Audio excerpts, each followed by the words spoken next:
할렐루야. 우리 아버지 하나님의 크고 놀라우신 은혜와 사랑이 여러분과 여러분 가정에 충만하시기를 주님의 이름으로 축원합니다. 지도를 먼저 한번 좀 보시면서 오늘 말씀을 좀 간단하게 설명을 드리고 시작을 하고자 합니다. 잘 보이실지 모르겠는데요. 오늘 사건의 중심은 이제 중간 지역입니다.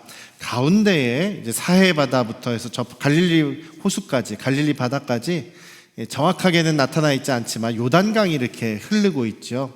요단강의 이쪽 편, 여러분들 보시기에 이쪽 서쪽은 가나안 땅이라고 해서 이스라엘 백성들이 주로 활동하는 그런 무대가 가나안 땅 지역입니다. 요단강 동편 지역, 요단강 건너편 지역에는 맨 밑에 르우벤 지파, 저 고동색이 갈색으로 진하게 되어 있는 부분이 원래 르우벤 지파가 정착하고 있는 것이고, 그 가운데 쪽에 푸르스름한 지역이 원래 갓 지파에 속해 있는 그런 지역입니다. 그 위에 붉고 좀 빨갛게 되어 있는 부분, 그 누렇고 황토색이 있는 부분이 이제 이쪽에도 있고 여기 중간에도 있죠. 이게 므낫세 지파들입니다. 므낫세 절반. 그래서 요단강 동쪽에는 저 위쪽에 므낫세 절반, 그 다음에 갓 지파, 르우벤 지파, 이렇게 이스라엘 백성들이 살고 있습니다. 그런데 워낙에 이스라엘 역사가 이 가나안 땅, 요단강 서쪽 편에 좀 이렇게 역사가 치우쳐져 있는 그런 모습이죠. 미디안 연합군들이 있는 곳이 거기 지도에 있는 것처럼 그 중간에 이렇게 빨간색 화살표로 이렇게 따라 내려오다 보면 거기에 숫곳이 있고 브누엘이 있고 더 아래 지역에 있는 그 지역이 바로 그 미디안 사람들이 일단 정착하고 있는 지금 큰 세력을 가지고 있는 그런 본진 지역이 되겠습니다. 욕부하 밑에 갈골이라고 되어 있는 지역까지 거기가 이제 미디안 사람들이 지금 이제 자리를 잡고 있는 그런 곳이죠. 세바와 살문나라는 사람의 이름이 여기 본문에 나오는데 그 사람은 미디안의 왕들입니다. 왕 이름들이 이제 세바라는 사람이 있고 왕이 있고 살문나라라는 왕이 있는 거예요. 미디안이라고 해서 미디안이 한 나라가 아니라 미디안 민족들이 그렇게 큰 세력들을 형성하고 있는데 연합해서 지금 이스라엘을 쳐들어온 것이죠.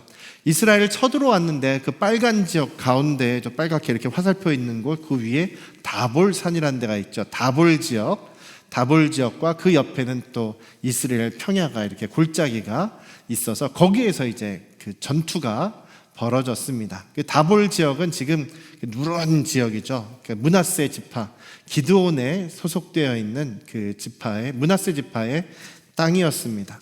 거기서 이제 300명의 군인들이 승리를 거두게 되죠. 큰 승리를 거두면서 이제 300명은 그 뒤쫓아서 도망가고 있는 미디안 연합군들을 쫓아가서 그냥 죽이는 그런 일만 거의 했습니다. 그래서 요단강을 건너서 이제 미디안 사람들은 자기들의 본진이 있는 곳으로 도망가게 되는 것이죠. 근데 도망가게 되는 그 숫자가 8장에 나와 있는 걸 보니까 13만 5천 명 중에서 12만 명은 다 죽고, 요단강 이제 건너지도 못하고 다 죽고 15,000명 정도가 지금 도망을 쳐서 자기네들의 이제 거기 보면 숫곳을 지나고 브누엘을 지나고 갈골까지 이르러서 자기의 본진에서 이제 평안하게 이제 좀 살았다, 이런 평안한 마음을 가지고 있었다는 것이죠. 그런데 기드온은 거기에서 추격을 멈추지 않고 요단강을 건너서 끝까지 뒤쫓아옵니다. 그 미디안 왕인 세바와 살문나를 쫓아서, 그 왕들을 쫓아서 요단강을 건너서 추격을 합니다. 숫곳에 그리고 브누엘, 가까운 그 두 지역입니다. 그 지역에 이르러서 좀 떡을 달라, 먹을 걸 좀 달라라고 했는데 그 숫곳 사람들이, 브누엘 사람들이 거부를 합니다.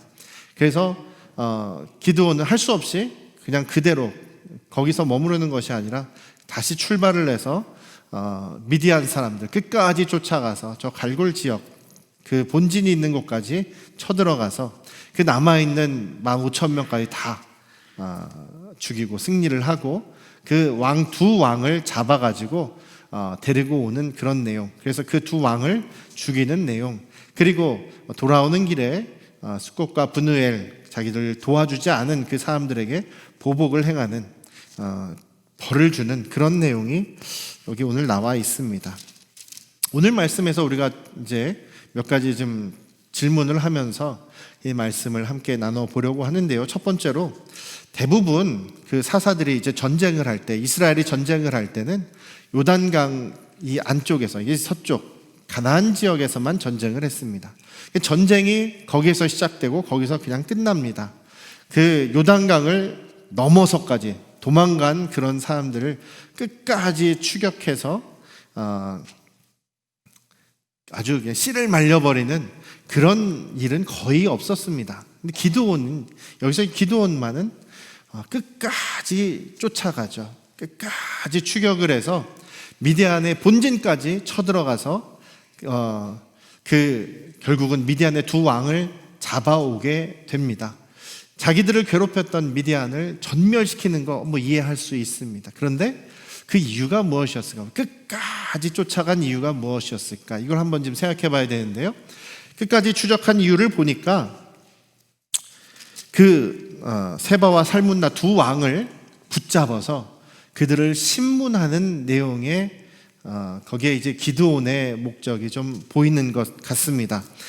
18절에 보면, 사사기 8장 18절에 보면 세바와 살문나에게 이제 신문을 합니다. 그들을 물어본죠. 막 이제 물어봅니다. 뭘 물어보냐면, 너희가 다볼산, 아까 거기 그 처음에 지도에서 보여줬던 처음에 이제 전쟁을 시작한 곳이 다볼산 지역인데요. 므낫세 지파의 땅인 그 다볼산 지역에서 너희들이 죽인 사람이 누구냐? 너희들은 누구를 죽였느냐? 그 사람들의 모습이 어땠느냐라고 했더니 그들이 대답하기를, 그 왕이 대답하기를, 그 사람들이 너와 닮았더라. 기드온 당신과 닮은 사람들이었다. 당신처럼 왕자 같고 그렇게 기골이 있는 사람들이었다. 그들을 내가 죽였다. 이렇게 이야기를 합니다. 그랬을 때에 기드온이 뭐라고 얘기하냐면, 너희들이 죽인 그 사람들은 바로 내 형제들이다. 내 아버지의 아들들이다. 그래서 너희들은 내가 반드시 죽일 것이다. 너희들이 만약에 그 사람들을 살려주었더라면 내가 너희를 살리려고 했으나 너희들이 그들을, 내 형제들, 내 친척들을 죽였기 때문에 내가 너희들을 죽이는 것이다. 이렇게 얘기를 하고 죽이는 것이죠. 이게 무슨 얘기냐면, 지금 끝까지 이 미디안 왕들을 쫓아서 추격해서 그들을 멸망시키고 죽이게 되는 그 원인이 뭐냐면, 가장 큰 원인이 자기 형제들을 죽였기 때문에, 자기 친척들을 죽였기 때문에 그것에 대한 복수심으로 죽였다라고 이야기를 하는 것입니다. 안 그랬으면 그냥 이 정도까지 요단강 넘어갔으면 내가 봐주려고 했다. 너희들을 사로잡았어도 내가 너희들을 죽이지 않겠지만 너희들은 내 형제를 죽였다. 내 친척들을 죽였다. 그러니 너희들은 죽어야 한다라는 것입니다. 여기에서 물론 내 형제들을 죽이고 내 친척들을 죽였기 때문에 그것에 대해서 복수하는 마음이 있고, 그 복수에 대한 그 분노로 인해서 그들을 죽이는 것, 우리가 충분히 이해할 수 있는 일이죠. 사람이라면 이해할 수 있습니다. 그런데 여기서 한 가지 우리가 잊지 말아야 하는 것이 하나가 있습니다. 무엇이냐면, 이 전쟁의 목적은 무엇이라고요? 이 전쟁은 이 기드온 자기 개인의 원한을 푸는 전쟁이 아니라고 말씀을 드렸죠. 이 전쟁의 목적은 하나님만이 이스라엘의 구원자이시고 하나님만이 이스라엘을 구원하실 수 있는, 살리실 수 있는 능력이 있으신 분이다라는 것을 드러내기 위한 전쟁이라고 말씀을 드렸습니다. 이스라엘 백성들이 자꾸만 하나님을 버리고 우상들을, 이방신들을 섬기면서 그들을 진짜 자기들의 그런 이익을 주는 신이라고 생각하면서 음란하게 그 우상들을 섬기고 있는데, 하나님께서는 아니다. 나만이, 나 여호와 하나님이 너희들을 구원할 유일한 구원자고 너희를 살릴 수 있는 유일한 신이다라는 것을 드러내고 가르치시기 위해서, 정말 좀 흔들리지 말아라. 이제 더 이상 좀 왔다 갔다 하지 말아라. 내가 정말 이 흔들리지 않는 그 증거를 보여줄 터이니 너희들은 이제 나만 섬겨라 라고 하는 것이 이 전쟁의 목적이라는 것이죠. 근데 지난 시간에도 이 목적을 이제 그대로 이루어야 될 사람이 기드온인데 그의 숨겨진 의도가 하나 드러나는 장면이 바로 여호와를 위하라, 기드온을 위하라, 여호와의 칼이다, 기드온의 칼이다라고 이렇게 외치게 함으로 인해서 지금 은연중에 하나님과 자신의 위치가 지금 동등해지는 그런 그 기드온의 숨겨진, 자기를 드러내고자 하는 숨겨진 마음이 있었다라고 한다면, 여기에서는 지금 이 싸움의 전쟁이 하나님의 구원과 하나님만이 우리를 살리시는 구원자라는 것을 드러내는 그 목적이었는데, 그 목적이 살짝 흐지부지 돼버리고 나의 복수를 위해서 나의 형제들, 나의 친척들을 죽였기 때문에 내가 너희들을 끝까지 쫓아와서 너희들을 죽인 것이다 라고 지금 이야기하고 있는 기드온의 지금 마음에서 점점 하나님이 멀어져 가고 있습니다.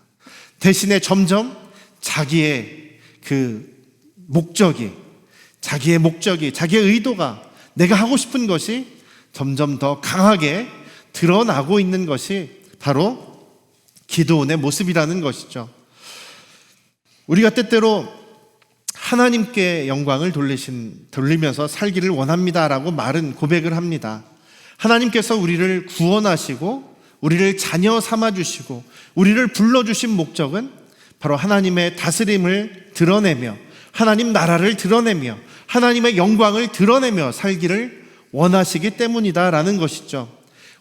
나 혼자 그냥 예수 믿었으니까 구원받고 천당 가고 이것이 목적이 아니라 내가 예수님을 주님으로 모시는 사람으로서 주님의 이름을 위하여, 이제 내가 전까지는 내 욕심을 위해서 내 죄성대로 내가 하고 싶은 대로 나를 위해서 살아갔다고 한다면, 이제는 내가 그리스도와 함께 죽었기 때문에 이제 내가 예수로 인해서 내 영이 다시 부활함으로 인해서 이제는 내가 아니라, 나의 목적이 아니라, 나의 욕심으로 사는 것이 아니라 예수 그리스도, 내 안에 계신 나를 구원하신 나의 주인이신 그분의 영광을 위해서, 그분이 기뻐하시는 것을 위해서 살아가는 것이 저희들의 삶의 목적이 되고, 우리가 우리의 삶을 살아가는 동안에 초점을 맞춰야 되는 그런 부분이 되는 것이죠.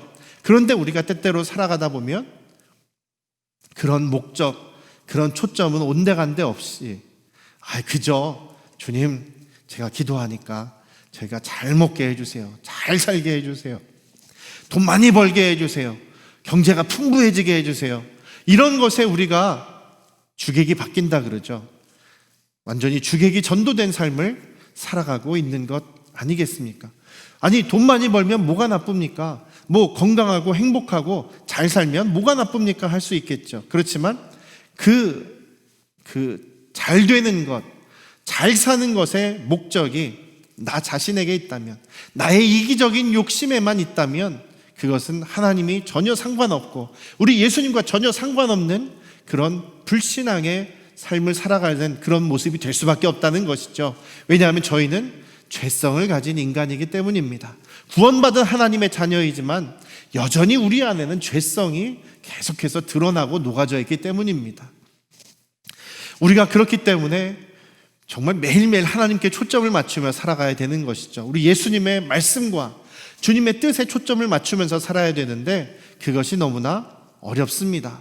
이 기드온 같은 경우도 하나님께서 정말 흔들리지 않는 기적들을 보여주시면서 내가 정말 이런 하나님이다, 너는 내 말대로만 해라, 나만 의지해라, 내가 싸운다, 내가 승리하게 한다라고 완전히 굳게 믿게 하지 않습니까? 그래서 기드온이 하나님 시키는 대로 순종은 잘해가는데 점점 자기의 숨겨진 욕심이, 자기의 속마음이 계속 드러나게 되는 것입니다.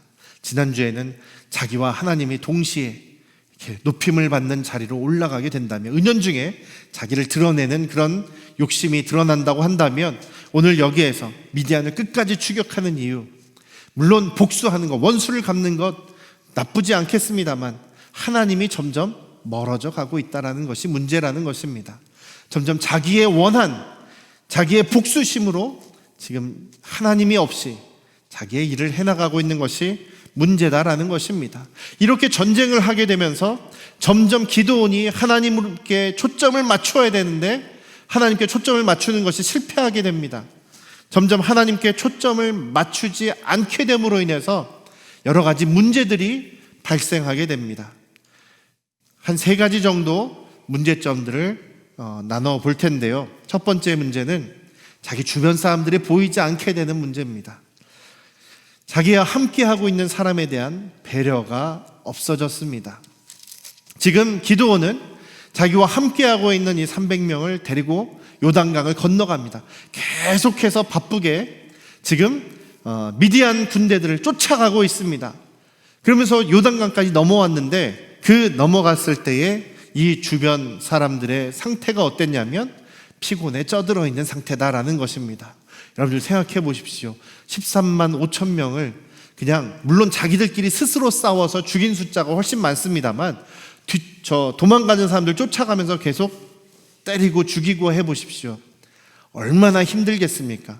300명이 물론 나중에 이제 다른 다른 지파 사람들도 함께 참여했지만 이 300명 처음부터 전쟁을 시작한 300명이 여기 숫곳까지 브누엘까지 이 미디안 군대들을 쫓아오면서 죽이면서 쫓아왔으니 얼마나 피곤하고 지치고 그 몰골 옷들은 아마 아주 먼지구덩이로 다 꼬재재했을 거 아니겠습니까?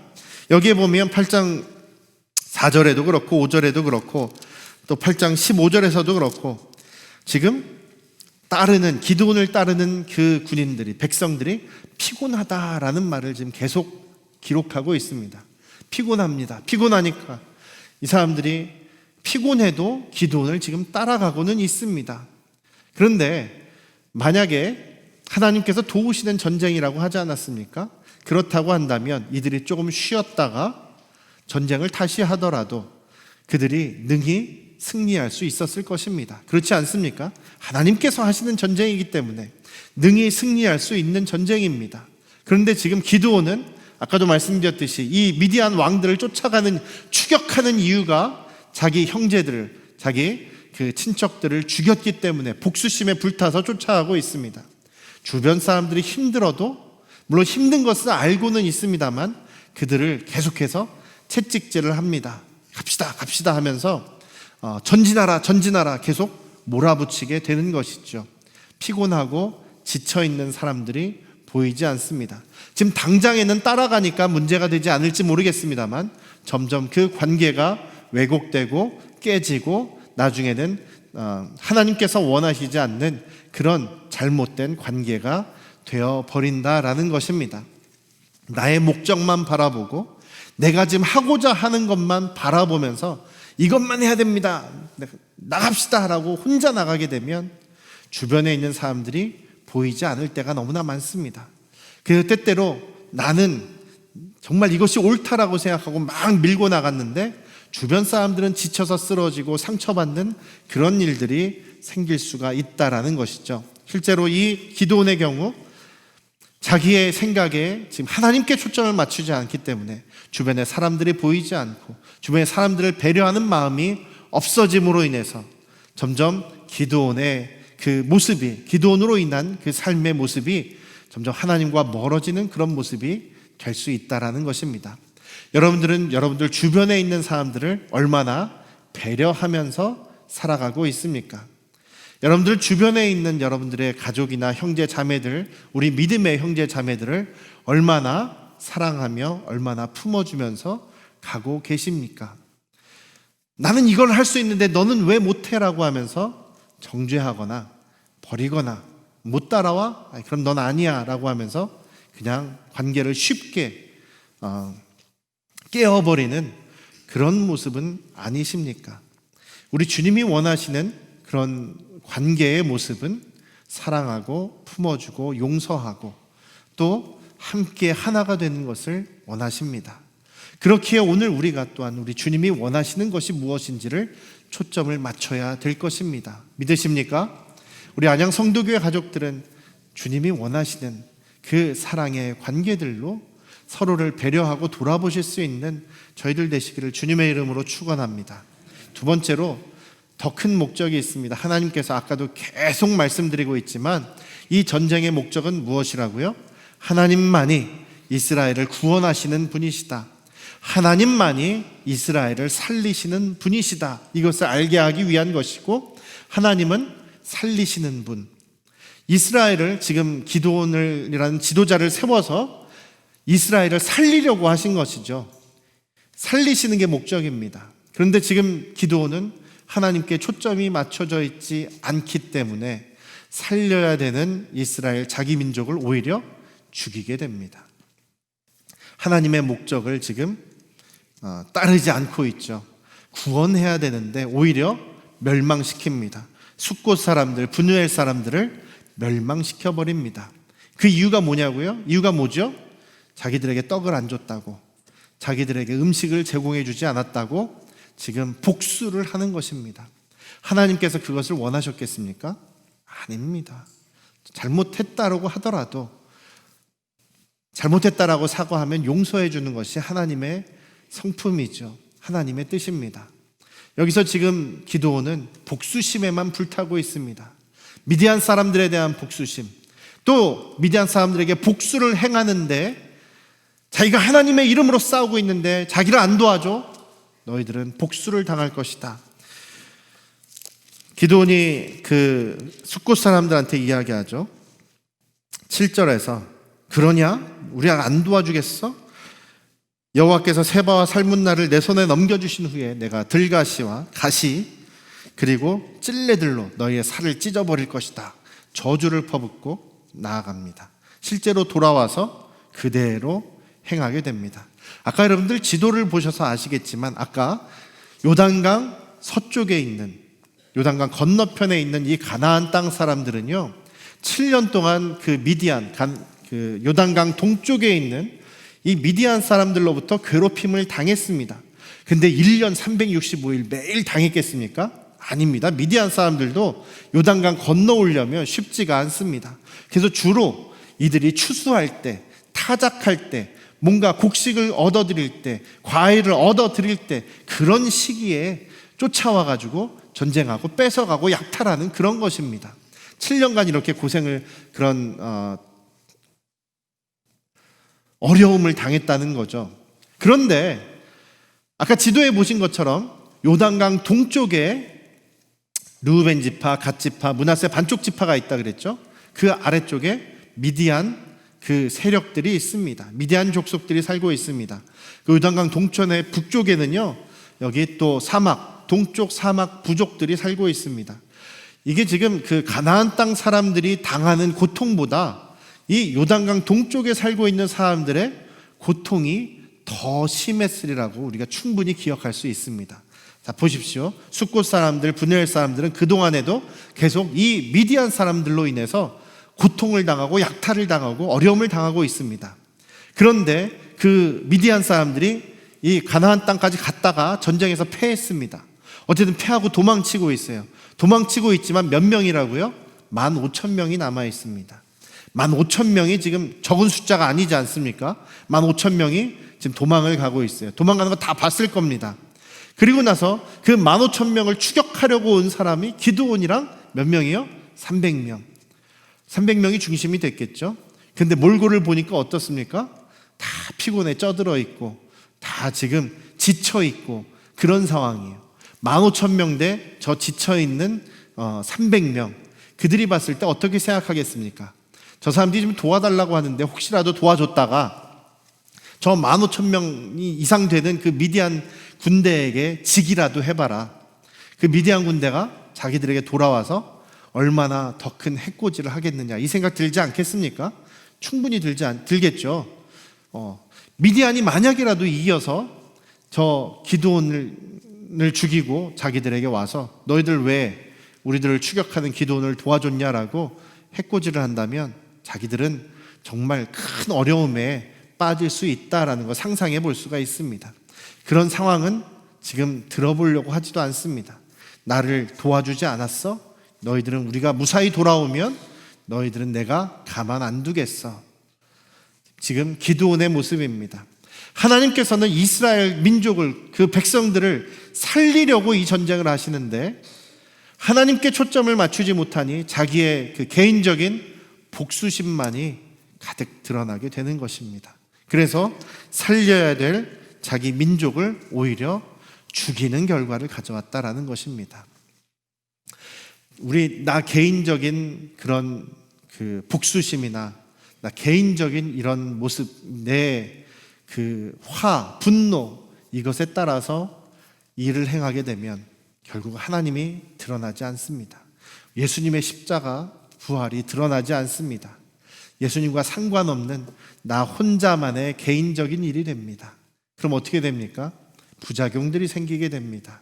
안 좋은 문제점들이 생기게 됩니다. 여기에서도 하나님의 이름이 사라져버립니다. 그리고 저 기드온은 두려운 사람, 무서운 사람이라는 인식만이 이스라엘 백성들에게 퍼지게 됩니다. 그래서 이 기드온의 전쟁을 승리로 끝나죠. 기드온이 승리합니다. 이스라엘에게 돌아옵니다. 그랬더니 이스라엘 백성들이 어떻게 하려고 그래요? 기드온을 왕으로 세우려고 합니다. 기드온을 왕으로 세우려는 것 자체가 지금 이 이스라엘 안에 지금 저 이방 나라들, 이방 민족들, 우상을 섬기는 그 민족들의 그 문화가 너무나 부러웠던 것이죠. 부러웠던 것을 지금 표현하고 있습니다. 하나님이 영광 받으시고 하나님이 우리를 이기셨습니다. 승리하게 하셨습니다. 우리를 구원하셨습니다. 이런 얘기 하나도 안 나옵니다. 기드온, 당신이 우리를 구원했으니, 당신이 우리를 이기게 했으니, 살려줬으니 우리의 왕이 되십시오. 당신의 아들과 자손들이 우리의 왕이 되십시오라고 지금 22절에서 이스라엘 백성들이 승리하고 돌아온 기드온에게 그렇게 이야기를 합니다. 당신이 우리의 왕이 되십시오. 그렇게 얘기를 하죠. 하나님이 사라져버렸습니다. 기드온이 여기서 한마디 합니다. 23절에서 나는 너희를 다스리지 않을 거다. 나는 너희들의 왕이 되지 않을 거다. 하나님께서, 여호와께서 너희를 다스릴 것이다 라고 아주 멋있는 말을 한 것 같아요.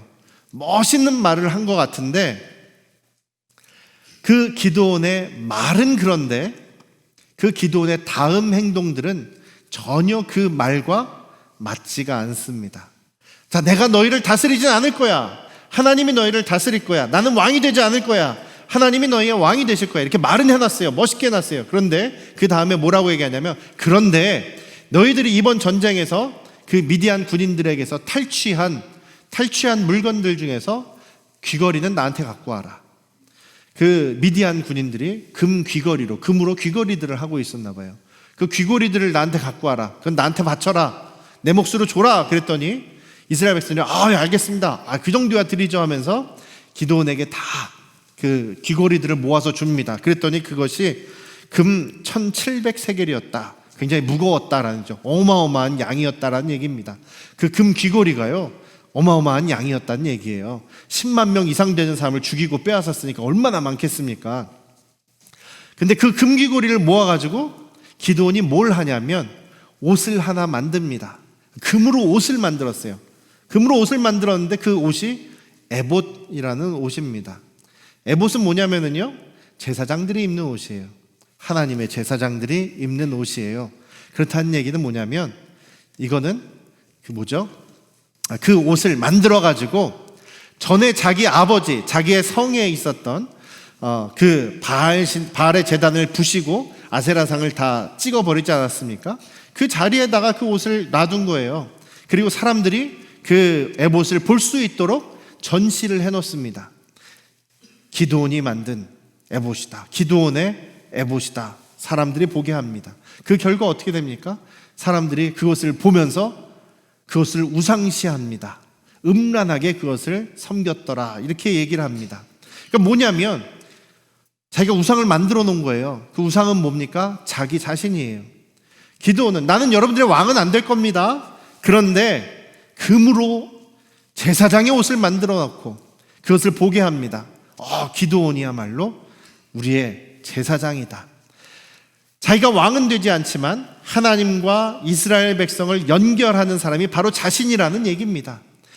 내가 드러내놓고 왕은 아니지만, 공식적인 왕은 아니지만 왕과 같은 사람이다라는 것을 과시하고 있는 것입니다. 또 어떻습니까? 그 뒤에 보니까 이 기드온은 부인이 많았다 그러죠. 부인이 많았다. 아들을 70명 두었다. 딸은 나오지도 않습니다. 딸까지 합치면 얼마나 많았겠습니까? 아들만 70명 이상이었다는 거죠. 부인이 그렇게 많았다. 몇 명인지 세지도 않았다라는 걸 보면 적어도 10명은 넘었던 것 같아요. 부인이 많다는 것이 무엇입니까? 다른 이방의 왕과 같은 역할을 지금 하고 있다는 겁니다. 하나님은 일부 일처를 원하시지, 한 남자와 한 아내를 원하시지, 한 남자의 여러 아내를 두는 것은 죄성에서 비롯된 겁니다. 이방의 문화입니다. 지금 자기는 내가 왕이 되지 않겠소라고 했지만 왕 같은 일을 하고 있어요. 그리고 세겜에서 첩을 하나 두었는데 그 아들을 하나 낳습니다. 그 아들의 이름을 아비멜렉이라고 기드온이 지었습니다. 기드온이 지었겠죠? 자기 아들의 이름을 아비멜렉이라고 짓습니다. 이 아비멜렉이라는 말은 블레셋 사람들에게 있어서는 왕이다라는 뜻이고, 블레셋의 왕이 아비멜렉이고, 이 아비멜렉의 이름의 뜻은 나의 아버지가 왕이다. 지금 기드온이 자기 아들에게 이름을 아비멜렉이라고 지었어요. 아비멜렉아 라고 부르면 뭐예요? 자기가 왕이란 얘기입니다. 그렇지 않습니까? 내 아버지가 왕이다 그러면은 그 아버지가 누구예요? 기드온이잖아요. 기드온은 스스로 지금 왕처럼 군림하고 있습니다. 이스라엘 백성들이 우리의 왕이시여 라고는 하지 않지만 기드온은 벌써 하나님 다 잊어버리고 왕의 자리에 올라가 있습니다. 이스라엘 백성들이 기드온이 이 전쟁이 끝난 후에 하나님만 섬겼더라, 하나님께로 돌아왔더라, 하나님만 열심히 섬겼더라, 이런 얘기 전혀 없습니다. 기드온이 우상이 되었고 이스라엘 백성들은 여전히, 아니 더욱더 맹렬하게 우상을 섬기는 그런 잘못된 자리에 가게 되었다는 것이죠. 사사기에 보시면은요, 사사기에서 많은 부분을 차지하고 있는 사람의 이야기가 기드온입니다. 그리고 또 한 사람은 삼손이에요. 기드온 이야기하고 삼손 이야기가 제일 많이 나와 있어요. 왜 그런 줄 아십니까? 중요하기 때문에 그렇습니다. 그 사람의 일화가 참 극적인 게 많아서가 아니라 중요한 사람이었다는 겁니다. 그 사사기의 역사에서 중요한 자리를 차지하고 있었던 사람들입니다. 그런데 실패했다라는 것이죠.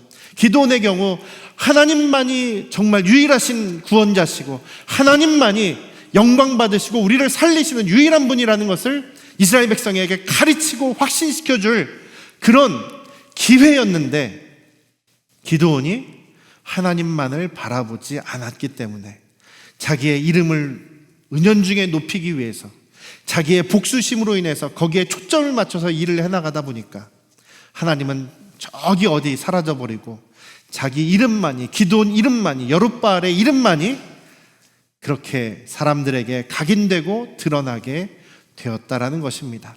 하나님께 우리가 초점을 맞추지 않으면, 주님의 말씀에 주님이 원하시는 것이 무엇일까에 초점을 맞추지 않으면 내가 드러나게 되고 내 욕심이 드러나게 되고 내 자존심, 내 명예심, 내 복수심만 나타나게 됩니다.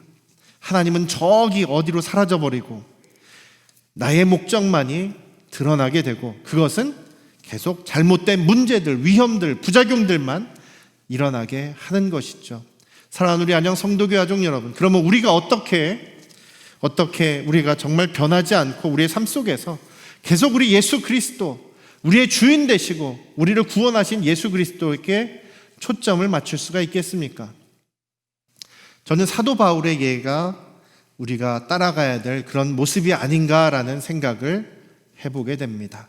사도 바울을 여러분께 소개해 드립니다. 잘 아시겠지만 사도 바울은 예수님을 박해하고 예수 믿는 사람들을 핍박하고 예수 그리스도의 복음을 비방하던 그런 사람이었습니다. 그 사람이 다메섹에서 예수님을 만난 다음에, 그리고 회개하고 예수님을 믿은 다음에, 그리고 예수님께로부터 사명을 받아서 전도자로서 사명을 감당하면서부터 자기의 순교당하는 그 죽음의 시간까지 변함없이 한결같이 예수님만을 바라보며 그 복음에만 초점을 맞추고 살았던 이유는 무엇이었을까요? 어떻게 그렇게 살 수 있었을까요?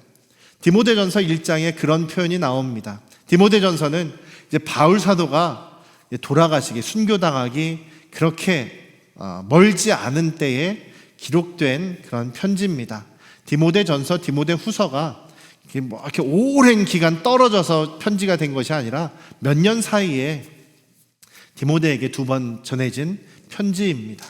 디모데전서 1장에 보면 바울 사도가 그렇게 얘기를 합니다. 그렇게 고백합니다.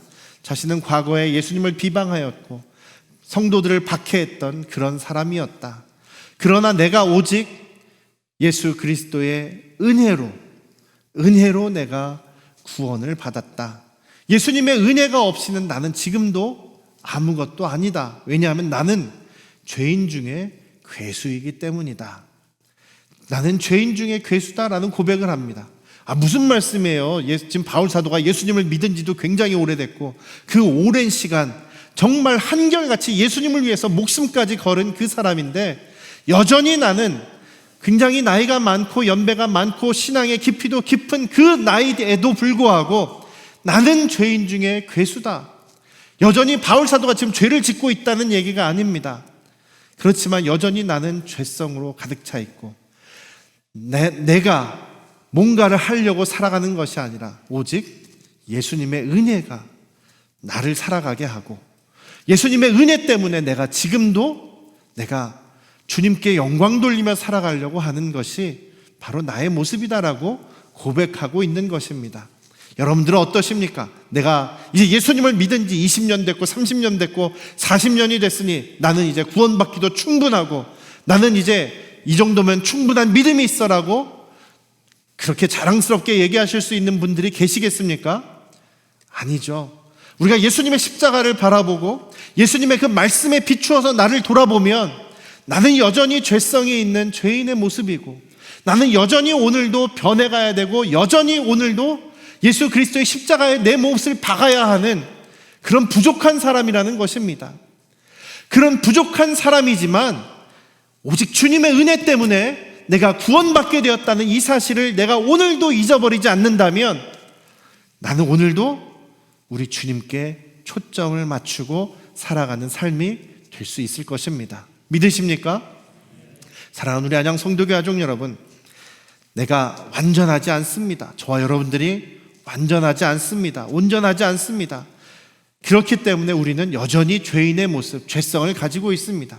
그렇지만 우리 주님의 은혜로 우리는 여전히 오늘도 주님의 덕분에 은혜로 살아갈 수가 있습니다. 오직 예수 그리스도의 은혜로 인하여 믿음으로 살 수 있다는 사실을 우리가 잊지 않으시고 그렇기에 오늘도 주님의 말씀, 주님이 원하시는 것에 초점을 맞추고 살아가는 저와 여러분들의 삶이 되시기를 주님의 이름으로 축복합니다.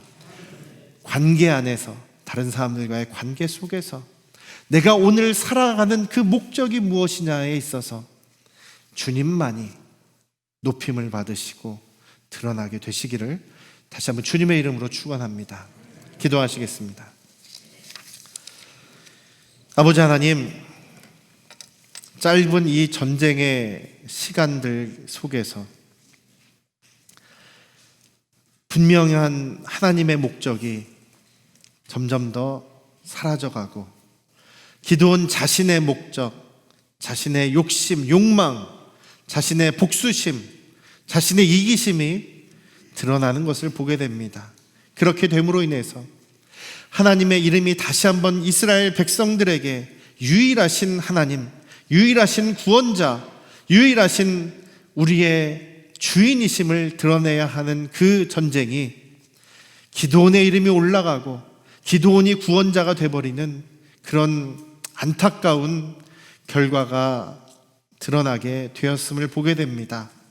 우리도 나의 욕망, 나의 욕심, 내 목적만을 가지고 살아가면 우리 하나님과 전혀 상관없는, 주님과 전혀 상관없는 그런 모습이 될까 두렵습니다. 바울 사도의 고백처럼 죽음의 순간까지도 예수 그리스도의 십자가와 부활과 복음만을 붙잡고 자신이 여전히 부족한 죄인이지만 주님의 은혜만으로 살아간다고 고백했던 바울 사도의 고백이 우리 안양 성도교회 한 사람 한 사람의 고백이 되게 하여 주시옵소서. 우리 주님만을 바라보며 주님이 원하시는 그 뜻을 우리가 이루어드리기 위해 노력하며 살아가는 저희들의 모습이 되게 하여 주시옵소서. 우리의 삶을 통하여 유일하신 구원자 되신 예수님의 구원만이 드러나게 하여 주시옵소서. 이제는 우리를 죄에서 구원하신 예수 그리스도의 은혜와